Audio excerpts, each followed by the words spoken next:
Marcus Godwin here with the Shum Vremeny Noise of Time blog from St. Petersburg, Russia. Today is the 17th of July. This is a very important date and a very black date in Russian and world history. On this night, the night of the 16th into the 17th of July in 2018, the Russian royal family and attending doctors and a couple of other aides were butchered in a cellar outside the city of Ekaterinburg in the Urals by what are basically Western-backed terrorists. There's nothing new under the sun here. Terrorism as such is a phenomenon that was kind of created, fanned and given soil for fertility, if you like, by Western ruling elites. Basically it started in Russia, and this city used to be in the second half of the 19th century and the early years of the 20th century the world capital of terrorism. As we remember, Alexander II was assassinated by a second round of terrorist bombs. The first one missed and didn't cause much damage. The second one got him very seriously and he died within hours from his injuries. So this event is taking this somber anniversary, is taking among people here in Russia more and more significance. Obviously, the terrorists won, and they were already taking power, fighting a civil war, again totally with Western backing, it has to be said. Which led to the formation of the Soviet Union. So this history we pretty much know, that the Russian Empire became the Soviet Union, became the world's first socialist, communist country, etc., etc., etc. This assassination, particularly, and this victory, the defeat of the Russian Empire, for that is what it was, is the single greatest victory that the West has ever won over Russia, even greater than the Nazi invasion, which was repulsed within 4 years, all the way back to Berlin. The communism existed here for 70 years, and to all intents and purposes, the Soviet Union was the Russian Empire under Western occupation. Not only were the early Soviets and the later Soviets financed and in league with the Western Wall Street banking system. In the beginning, many of the Russian engineers and inventors, scientists were either killed or put in the Gulag, or they somehow fled the country. Meaning that in the 1930s, when the first 5-year plan was drawn up by two of the Rockefeller brothers, together with Soviet planners, and financed by compulsory purchased gold from the United States, because the Bolsheviks wasted no time in bankrupting the country. At this point, we can say it was totally under Western control. Western engineers flooded in, and the Soviet Union, the Russian Empire, became a captive market for Western financial interests. They knew perfectly well that the socialist system would never create the kind of wealth, if allowed to be free, as it were, as happened in Western Europe and the United States and non-socialist countries. However, this is a little bit off the track. So what I wanted to emphasize is that the more I study and the more I find out about the Western ruling elites, the more I understand that they realize this is their greatest ever victory.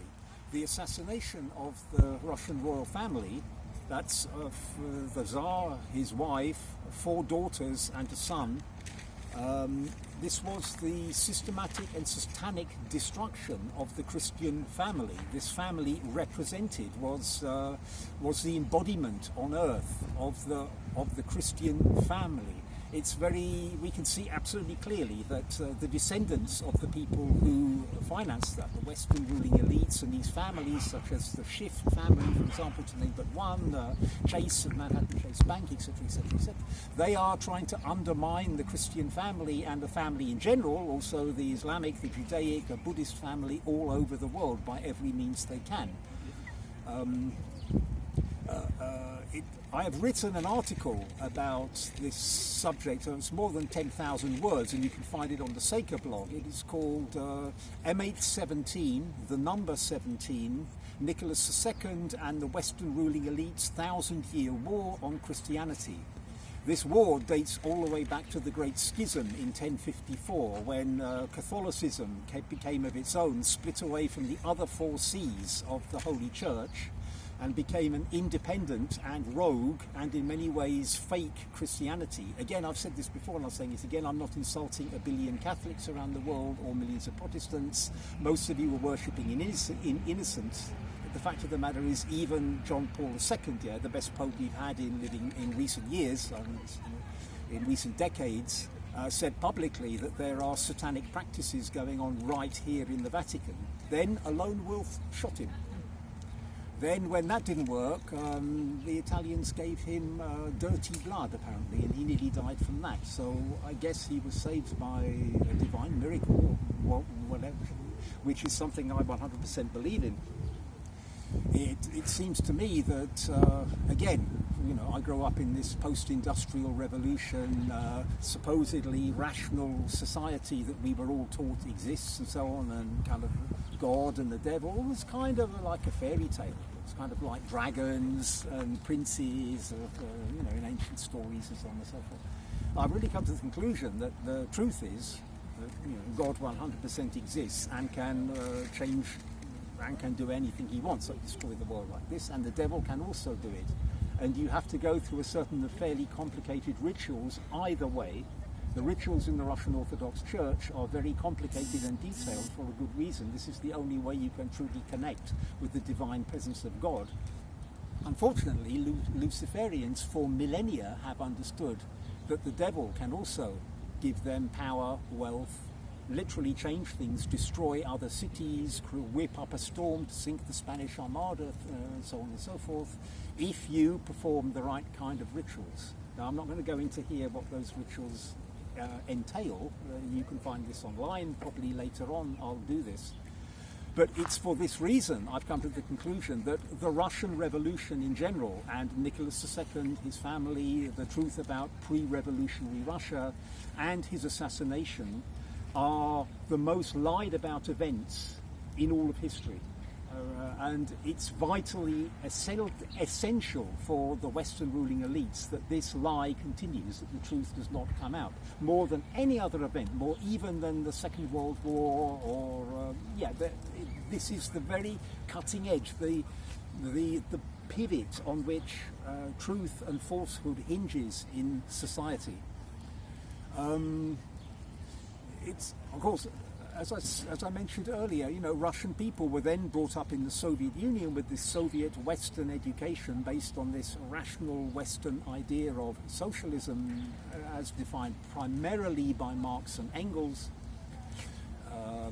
They all grew up, as we did in the West, with propaganda about the Russian Empire throughout history, especially the later years of the Russian Empire, and especially about the personage and the ability to rule of Nicholas II. The fact of the matter is, Nicholas II was undoubtedly one of the best rulers Russia ever had. He managed to create a society where living standards were shooting up through the roof, especially of ordinary working people, in huge contrast to the poverty, grinding poverty in Victorian Britain, in France at the same time, for example, of workers and lowly paid people, etc., etc., etc. Scientifically, by 1914, Russia was overtaking the West on all fronts, on aviation. They were even investigating 5 years after Einstein published his E equals mc squared. The Russians set up a research center into nuclear power, understanding the possibilities of this. They started planning the Moscow Metro in 1908. Rocket science was already being explored before the revolution. Of course, this is in spite of the Soviet drawbacks and so on. The Soviet Union still put the first man in space, which is a huge achievement. But as many commentators here say, if the revolution hasn't happened, they could probably have done that by the end of the 1930s. So the West had been trying for 70 years actually to take down the Russian Empire, and finally they succeeded. And this date is very significant. An awful lot of things in history, as I mentioned in my article, happened on this date. The Battle of Stalingrad. Adolf Hitler gave the order to launch the Battle of Stalingrad on the 17th of July 1942. many other significant dates, many significant victories actually for the Soviet army as they began to repulse the Nazi invader from Soviet lands, happened on the 17th of July. More recently, of course, today for another reason is also a black anniversary, because in 2014 Malaysian Boeing MH17 was shot down on the 17th of July on the anniversary of the assassination of the archetypal Christian family, the Tsar of Russia and his family. I write in my article that I am convinced this date is not significant, is not a coincidence, it's highly significant. Many have commented that a shocking event, and the downing of MH17 was designed to shock the Western world into going along with sanctions against Russia for Russia preventing the Western takeover of Crimea after the West overthrew the government in Kiev and set up its own puppet government there. Because the main purpose of this was to get the Western NATO into Crimea, into Sevastopol, and above all into the massive Russian military NATO base in Sevastopol, and take it over for NATO. This didn't work, and the Western elites were seething. Also, they wanted to make sure that Russia would not actually launch a real invasion of eastern Ukraine to liberate the people who were now being attacked, shelled and bombed by Ukrainian, i.e. Western-backed aircraft from the new Ukrainian government, junta as it was often called. So we now know, since I wrote this article, it has come to light that British Secret Service operatives actually were on the ground in the areas where underneath where MH17 was set down and shot down, and were working with the Ukrainian army. It is pretty certain that actually a Buk missile wasn't used, that 2 Ukrainian aircraft did the deed, and that the British helped them to plan it. So those disgusting headlines that we had at the time from the Sun, Putin killed my son, etc., as regards the British victims, because there were about 8 or 9 Brits on that plane. In fact, it should read, Cameron shot down my son, although Cameron, of course, was a puppet prime minister, etc., etc. So not all politicians in the West are puppets. So this is a massively significant date, and it still is very controversial here. I made a point of watching the mainstream news broadcasts on Rossiya 1 channel and the First channel, also on Russia 24 channel, and not one of them mentioned this. Last year they did mention it. There is a massive procession that takes place at night time in Ekaterinburg from the main cathedral in the center of the city to the site where the royal family were assassinated. When Boris Yeltsin was governor of Ekaterinburg, as it was called, Sverdlovsk, and Sverdlovsk is one of the most virulent criminals of the early Bolshevik regime, he was ordered to destroy the house. It was a rather beautiful house, actually, in which the royal family had been living under imprisonment and were finally shot in the cellar of this house. So this house was destroyed, I think, in the late 70s, if I'm not mistaken. There's a massive procession. It's nearly 20 kilometers, and it takes place at night, and tens of thousands of people, more people every year, take part in this. I keep dreaming to go there and take part in it, but I've not been able to so far. Today, this was not mentioned at all on any of the main Russian news outlets. I don't know whether it will be this evening. Other channels, especially the Canal Spas, which is becoming, especially since coronavirus, one of the most important channels in Russia, because it's not caving into the Western-style COVID-19 censorship about lockdowns and the need for vaccines and all this kind of stuff. So, just to let you know, really, if you're not au fait with this stuff, it's definitely the case that Nicholas II is one of possibly the most lied about people in history. This will go on forever if I stop talking about it, but as I say, I've written a very long article about it, and another one is coming. This subject is endless. More and more people here are waking up to this, and this is something that the Western elites really, really do not like at all. They have said publicly that they can tolerate in Russia some form of nationalism, they can tolerate the return of communism, but they will never ever tolerate the return of traditionalists. They mean royalists. They mean people who respect the idea that the monarch of Russia is anointed by God. Again, for some of you, if you're brought up in the Western world, as for me, when I was 20 or into my 30s, I used to think that was a nonsensical, old-fashioned idea based on superstition. Now I understand, quite frankly, this simply reflects the sovereignty of every individual human being. We are all sovereign. We are all unique.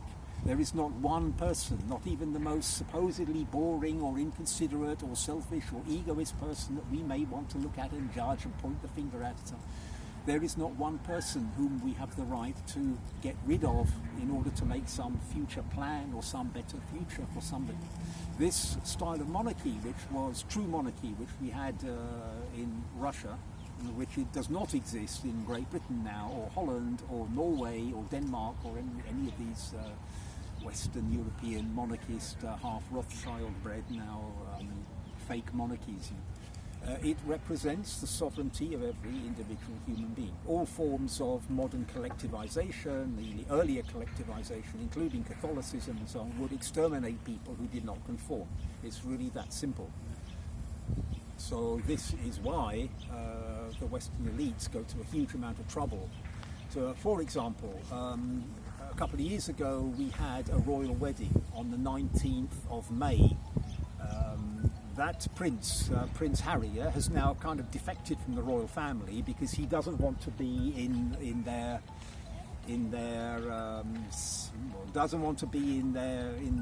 kettle when everything goes wrong. However, that date was the 150th anniversary of the birth of Nicholas II. So I already understood, as with MH17, this date was chosen to obliterate the possibility of anyone even thinking about it. To obliterate the possibility of some lowly British film director or documentary maker on British media might, or even world media, might decide that maybe it's possible to make a documentary about the 150th anniversary of the birth of Nicholas II. No, this was obliterated. The other week, I just noticed that somebody was posting something on Facebook about the LGBT Tolerance Day. LGBT Tolerance Day. Now, if you happen to be gay watching this, I just want to inform you that the LGBT movement has got nothing to do with you whatsoever. It hasn't got your best interests at heart whatsoever, any more than Black Lives Matter cares about black people, or any more than the push in Ukraine was about bringing democracy to Ukraine. It's all about destroying the traditional family values, destroying Christianity, i.e. orthodoxy, and other true aspects of religion around the world. However, there are 365 days in the year. Which day do you think they chose to make an official date of LGBT Tolerance Day? Yep, Nicholas II's birthday, the 19th of May. In the Soviet Union, this was young Komsomol's Day, as I remember. The day, like the kind of Hitler Youth or the Boy Scouts, what's the difference really, would parade with these Red Scouts. It was a kind of celebration for children, and children liked it, but it also obliterated the birthday of Nicholas II. So we can see how these Western elites and the Western communism continuously tries to obliterate important dates and facts from Russian history, relatively modern, such as in the beginning of the 20th century and in the 19th century, back to ancient history, such as the baptism of Russia in Crimea in the 9th century. So there you have it. I think that's enough for today. If you like this, please consider contributing in one way or another. The details will be underneath this on YouTube and on my Facebook and the Contact Your pages. Thank you very much for watching. See you very soon with more facts about modern Russia. Bye.